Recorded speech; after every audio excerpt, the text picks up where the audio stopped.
Hi అండి, అందరికీ నమస్కారం అండి. ఈరోజు మధ్యాహ్నం లంచ్ చూసేద్దామండి. వేడివేడిగా అన్నం వండేసానండి. వంకాయ బంగాళదుంప టమాటా కర్రీ అండి. ఇది చాలా బాగుంటుంది, టేస్టీగా. ఈ కర్రీ చేశానండి. పండు మిరపకాయలు టమాటాలు పచ్చడి అండి. ఇది రసం, ఇది టమాటా రసం పెట్టిందండి. లాస్ట్ మజ్జిగ అండి. మా వారు వస్తా బజ్జీ బోండా తీసుకొచ్చారండి. మొన్న సండే వీడియో కూడా పెట్టలేదండి. మా వారి వాళ్ళ అన్నయ్య మనవడు పుట్టాడండి. మనవడి కోసం బారసాల అయితే వెళ్ళాము.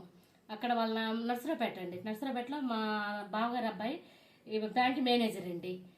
అయితే అక్కడికి వెళ్ళాము. అక్కడికి వెళ్ళి ఆ నీళ్లు తాగడంతో కూలింగ్ వాటర్ నాకు పడదండి. కూలింగ్ వాటర్ తాగాను, జలుబు చేసింది. ఆ జలుబు చేసేయడంలో నేనంతా లేయలేదండి. ఇంక ఈరోజు వంట చేశానండి. నచ్చితే లైక్ చేయండి.